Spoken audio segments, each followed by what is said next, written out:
A'udzu billahi minasyaitonir rajim. Bismillahirrahmanirrahim. Assalamualaikum warahmatullahi taala wabarakatuh. Alhamdulillahirabbil alamin wassalatu wassalamu ala asyrafil anbiya'i wal mursalin wa ala alihi wa sahbihi ajma'in. Subhanaka la ilma lana illa ma 'allamtana innaka antal alimul hakim. Rabbi syrah li sadri wa yassir li amri wahlul 'uqdatam min lisani yafqahu qawli amma ba'd. Alhamdulillah, pertamanya dan selamanya kita mengucap syukur kepada Allah Subhanahu wa taala kerana dengan limpah dan kurnianya, dengan taufik dan inayahnya dan rahmatnya, walaupun dalam keadaan kita dalam pandemik, dalam keadaan penularan COVID-19, tapi masih lagi kita mampu untuk kita bertemu walaupun bukan berhadapan, akan tetapi dalam dari sudut rakaman dan juga video. Dan sebelum itu saya mengucapkan terima kasih berbesar penghargaan kepada Jabatan Pendidikan Negeri Pulau Pinang, Jabatan Agama Islam Negeri Pulau Pinang, seterusnya adik-adik, anak-anak, guru-guru dan saya kasih sekalian. Alhamdulillah. Pagi ini insya-Allah saya akan membicarakan satu bab di dalam dosa-dosa besar dalam satu kitab, itu Al-Kabair, iaitu program remaja Khairul Ummah peringkat negeri Pulau Pinang pada tahun 2020, iaitu satu bab yang begitu penting dalam kehidupan kita, satu bab yang perlu adik-adik semua perlu faham, iaitu bab tentang riba. Walaupun bab riba ini mungkin adik-adik merasakan bahawa satu bab yang agak jauh, mungkin belum sampai lagi. Sebab apa? Saya belum beli kereta, saya belum beli rumah, kan? Saya belum buat pinjaman loan dan sebagainya. Akan tetapi adikku sekalian, anakku sekalian, benda tu akan datang kepada kita semua, iaitu riba. Adik-adikku perlu faham, riba merupakan salah satu daripada dosa-dosa besar. Kata Allah Subhanahu wa taala dalam surah Al-Imran ayat 130, Ya ayyuhalladzina amanu la ta'kulur riba ad'afan mudha'afah wattaqullaha la'allakum tuflihun. Wahai orang-orang yang beriman, kata Allah Subhanahu wa taala, janganlah kamu makan atau mengambil riba dengan berlipat kali ganda, dan hendaklah kamu bertakwa kepada Allah supaya kamu berjaya. Allah berfirman lagi dalam surah Al-Baqarah ayat 275. Alladzina ya'kuluna riba la yaqumuna illa kama yaqumul ladzi yatakhabbathu asyaitanu minal mas. Kata Allah Subhanahu wa taala dalam surah Al-Baqarah, orang-orang yang makan, iaitu mengambil riba itu, tidak dapat berdiri betul melainkan seperti berdirinya orang-orang yang dirasuk syaitan dengan turhuyung hayang kerana sentuhan syaitan itu. Anakku sekalian, apa maksud riba ni sebenarnya? Riba ni ialah seperti mana contohnya kita bagi kawan kita satu pinjaman. Kita bagi pinjam dia, kawan kita ni, Mat, ni aku susah ni. Aku nak pinjam duit lah kat hang. Kita kata, boleh. Hang nak pinjam berapa? Aku nak pinjam hang RM10. Aku tak dapat makan. Boleh tak? Boleh. Tapi kita bagi syarat kat dia. Kita kata apa? Aku boleh bagi kat hang RM10. Tetapi hang kena bagi aku RM11. Anakku sekalian, RM10 tu halal, anakku sekalian. Had RM11 yang kita merupakan satu syarat kepada dia. Kalau hang nak pinjam duit aku RM10, hang kena bagi aku RM11. Yang RM1 itu ialah riba. Kesan dia apa, anakku sekalian? Kesan dia seperti mana Allah Subhanahu wa taala sebut dalam Al-Quran, seperti mana disebut tadi, iaitu dalam surah Al-Baqarah itu, iaitu riba itu, orang yang makan riba, kesan dia di akhirat nanti dia akan tidak dapat berdiri betul. Allah Ta'ala bagi apa? Allah Ta'ala bagi azab kepada orang yang makan riba. Pada hari kiamat, ketika semua manusia dibangkitkan oleh Allah Subhanahu wa taala, seluruhnya mereka bergegas keluar. Semua orang bergegas keluar kecuali orang-orang yang memakan riba.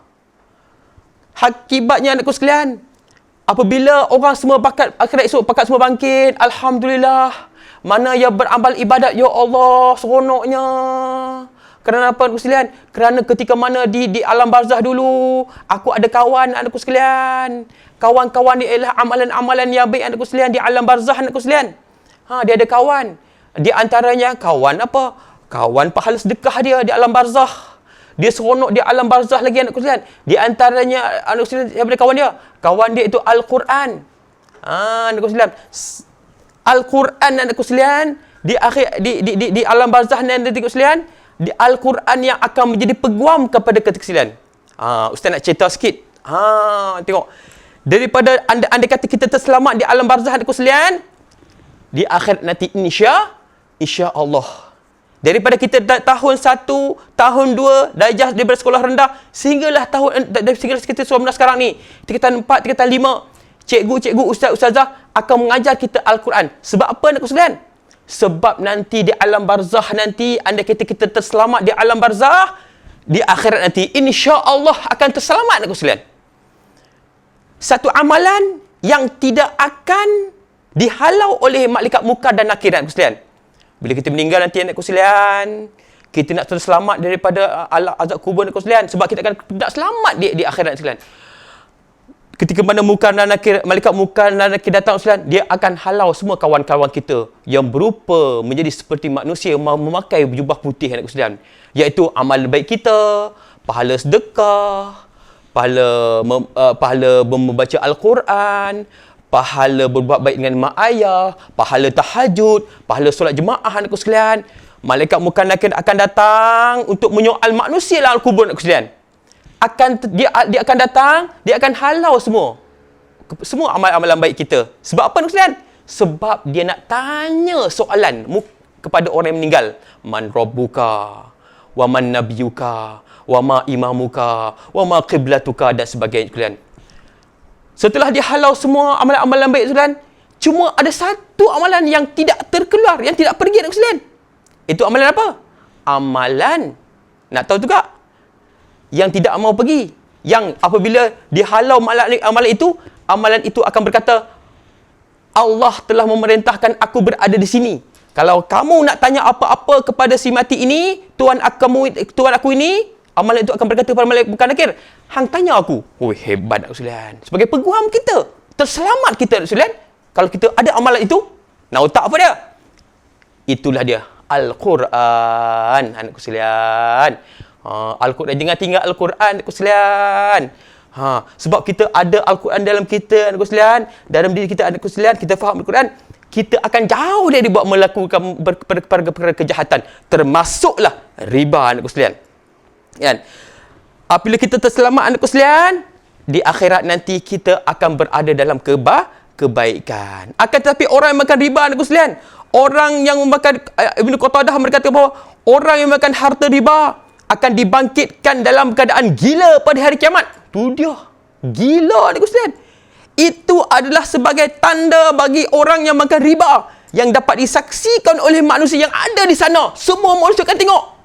Ya Allah, anakku sekalian, dulu kita hebat, anakku sekalian.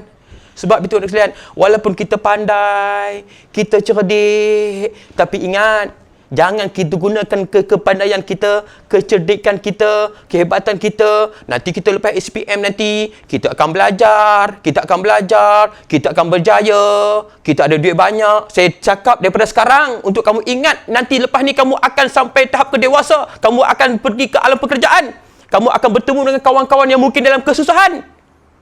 Mereka akan meminta bantuan kepada kamu, terutama sekali kemungkinan dari sudut kewangan.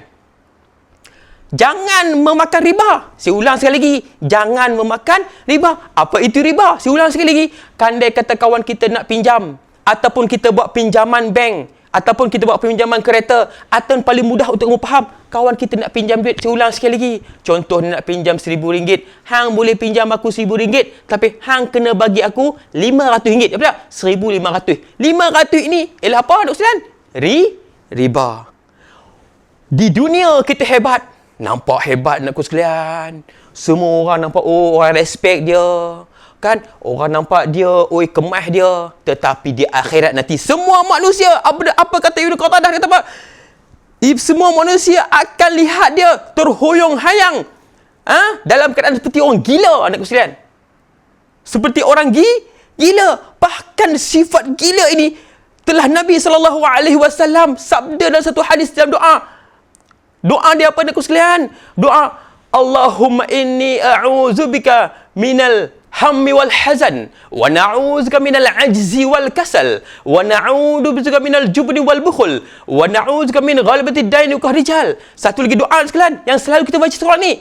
Ya Allah, Allahumma inni a'udzubika minal baras wal junun wal juzam wa min sayyi'il asqam. Apa maksud dia? Ya Allah, jauhlah aku daripada sifat junun wal juzam minal baras, iaitu penyakit baras, penyakit kulit, wal junun, penyakit gila anakku sekalian. Gila, wal junun, wal juzam, wa min sayyi'il asqam, dan juga segala penyakit yang teruk. Anakku sekalian, hebat ke manusia andai kata dia gila? Muka dia handsome, orang berpakaian kemas, muka elok, tiba-tiba sembang sorang-sorang. Lagu mana? Manusia, kehebatan manusia anakku sekalian pada akalnya, pada otaknya anakku sekalian. Hebat manusia dah pada akalnya. Manusia diberi kelebihan daripada haiwan ialah apa? Pada akal sekalian. Apabila akal anakku sekalian dia menjadi gila anakku sekalian, dia akan menjadi seperti manusia yang tidak ada gunanya anak sekalian. Apa guna orang gila? Na'udzubillah kita jadi orang gila. Dan itulah yang disabdakan oleh Nabi SAW, dan doa itulah yang selalu kerap kali dibaca oleh kita waktu sekarang, waktu pandemik ini. Ya Allah, jauhlah aku daripada penyakit baras, penyakit kulit, wal junun, dan penyakit gila, wal juzam, wa min sayyi'il asqam, dan juga segala penyakit-penyakit yang buruk dan lain-lainnya anak sekalian. Abdurrahman bin Abdullah bin Mas'ud meriwayatkan dari bapanya Rasulullah sallallahu alaihi wasallam bersabda, apabila berleluasa anak sekalian, kata apa? Apabila berleluasa zina dan riba di suatu negeri, maka Allah Subhanahu wa taala mengizinkan kemusnahan negeri tersebut. Subhanallah anak sekalian. Jangan kita menjadi orang penyebab kemusnahan kepada negeri kita anak sekalian. Saya ulang sekali lagi.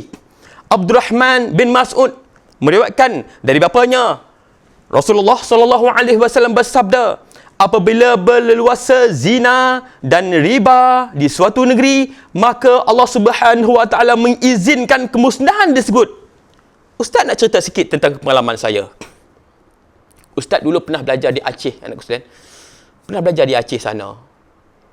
Pada tahun 2000, kira-kira 2007 macam itulah. Masa Ustaz dah final. Sebab apa Ustaz cerita? Sebab perkara yang Ustaz nak cerita ni tak pernah terjadi di tempat kita. Anak sekalian, apa Ustaz cerita? Dengar ni. Suatu hari Ustaz nak balik dah. Tak tahan nak balik Malaysia dah masa tu kan. Nak final dah. Iaitu Ustaz kena ujian lisan, tafsir masa tu. Usul fiqh dah settle. Anak sekalian, di Indonesia cara mengaji dia lain, tempat lain.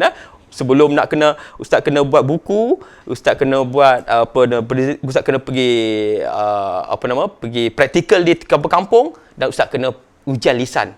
Tak settle lisan, tak boleh settle Ustaz punya ijazah. Jadi, dipendekkan cerita, suatu hari Ustaz nak tengah tunggu Ustaz punya pensyarah. Tunggu anak sekalian, tiba-tiba tengok ramai orang lari. Pasal apa orang lari ya? Dia Aceh anak sekalian. Orang pakat lari ni. Tak apalah, aku nak tunggu juga. Pasal apa? Aku nak balik Malaysia, tak tahan dah ni. Kan? Pun pakat lari. Tiba-tiba anakku sekalian, Ustaz punya tunggu, tiba-tiba nampak pensyarah Ustaz pun keluar daripada pejabat dia. Ya Allah, pensyarah Ustaz pun keluar juga. Aduh, mak. Ustaz pun baliklah. Tengok pensyarah Ustaz pun dah lari keluar kan. Ustaz pun keluar. Ustaz tahu apa? Ustaz orang Malaysia. Mana ada pengalaman macam tu, orang pakat lari anakku sekalian. Kan? Tak ada pengalaman yang melihat semua orang rasa takut. Tak ada di Malaysia. Di Malaysia, kalau kata, hang tak siap kerja sekolah semalam kan? Semalam hang ada kes buli budak kan? Siap hari ni polis nak main tangkap hang. Dia seorang rasa takut. Lain semua senyum. Kan? Hang kes mencuri tak settle kan? Ni, aku display jumpa hang. Dia seorang takut nak kena rotan. Di sana aku sekalian, saya ada pengalaman, semua orang rasa takut. Ustaz tengah jalan aku sekalian, tengah jalan. Ustaz tengok anak ada budak-budak sekolah rendah naik atas lori, pakat lari, menangis teriak. Ya Allah subhanallah, pasal apa ni? Ya Allah, hebatnya, ya takutnya. Kan? Naik atas lori pakat teriak. Lepas tu ustaz jalan tu pergi kat tempat ustaz punya rumah rumah sewa. Sampaikan kedai-kedai makan, dia biar macam tu saja. Dia tinggal macam tu saja. Ya Allah. Lepas tu ustaz pun tak cakap banyak, orang pakat lari. Semua orang pun kepucat. Yang kawan ustaz yang perempuan yang perempuan menangis-nangis. Ustaz tengok. Ustaz pun jalan pergi ke tempat. Jalan. Ustaz tengok ada orang menangis ramai. Jalan-jalan dekat dengan satu masjid. Ustaz tengok kawan ustaz semua menangis, anakku sekalian. Ya Allah, subhanallah. Semua orang semua orang serta takut. Sebab apa, anakku sekalian? Sebab masa tu detect air tinggi naik ke tempat tsunami. Detect tsunami, air naik, polis mengarahkan mereka lari ke tempat yang selamat. Semua orang takut, nak sekalian. Nampak? Perasaan takut seperti mana hari kiamat. Kawan ustaz, nak sekalian, dia lari. Satu ni ketika mana tsunami 2004. Dia lari, dia lari. Ketika mana maut berhadapan di belakang kita, sekalian. Orang yang makan riba, waktu dia senang dia tak nampak, anak sekalian. Di akhirat nanti dia tahulah lagu mana, anak sekalian. Di tsunami, anak sekalian, waktu tsunami tu kawan ustaz berlari. Ayak dekat belakang dia ada tingginya lebih kurang 3 tingkat, anak sekalian. 3 tingkat. Airnya berwarna hitam, pekat, panas. Dan di belakang itu, air tu penuh dengan apa? Besi, paku, kayu. Lajunya berapa? 900 km sejam. Subhanallah, punya laju. Kalau ustaz punya lari. Apa yang dia nampak ketika lari itu, sekalian? Dia tak nampak dah lem chop. Dia tak nampak dah kawan-kawan. Dia tak nampak dah pasport. Anak sekalian, apa yang nampak? Ya Allah, dosaku, sekalian. Nampak dosa, anakku sekalian. Dia punya lari, dia nampak dosa dia. Dia taubat, ya Allah, kau boleh jangan, ya Allah, aku kematian berada. Kawan saya seorang lagi, dia lari naik atas bumbung surau. Ketika mana dia atas bumbung surau, dia berdoa, ya Allah, tolonglah. Nampak ayat datang tu ke tepi. Subhanallah, anakku sekalian. Tengok. Andai kata kita menjadi orang yang beriman dengan Allah Subhanahu Wa Taala, Allah Taala akan selamatkan kita. Andai kata kita tidak beriman dengan Allah Subhanahu Wa Taala, takut Allah Taala akan memurkai kita. Baik, anakku sekalian, di akhir lebih kurang 20 minit ini, anakku sekalian, masa amat mencuburi kita, anakku sekalian. Akhir sekali, anakku sekalian, janganlah kita memakan harta riba, anakku sekalian. Harta riba kerana ia merupakan perkara yang amat dilaknati oleh Allah Subhanahu Wa Taala.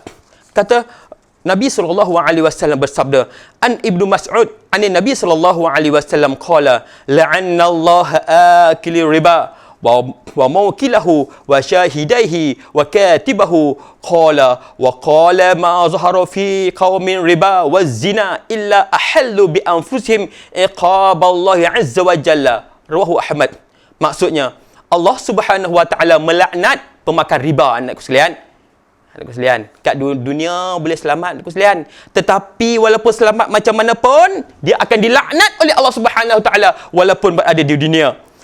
Mereka yang berurusan dengannya, jangan berurusan dengan riba. Nak buat pinjaman lepas ni, jangan buat pinjaman yang bukan daripada Islamic loan. Ingat, saksi penulisnya iaitu peguam dan berkata tidak akan tersebar riba dan zina di bumi di muka bumi kecuali ianya petanda kehadiran Allah, azab Allah Subhanahu Wa Taala. Andai kata banyaknya orang makan riba, berurusan dengan riba, dan juga banyaknya zina, kata Nabi sallallahu alaihi wasallam, tunggulah petanda kehadiran azab Allah Subhanahu Wa Taala. Saya nak habaq, anakku sekalian, kesianlah kepada tok wan kita, mak kita, ayah kita yang tidak berdosa, kerana bila ada azabnya turun, mereka semua terkena. Saya rasa takat itu saja dapat saya sampaikan untuk masa yang pendek ini. InsyaAllah kita akan bertemu lagi di masa lain hadapan. Yang benar datang dari Allah Subhanahu Wa Taala, dan salah dan silap itu datang dari saya sendiri. Wabillahi taufiq wal hidayah. Wassalamualaikum warahmatullahi taala wabarakatuh.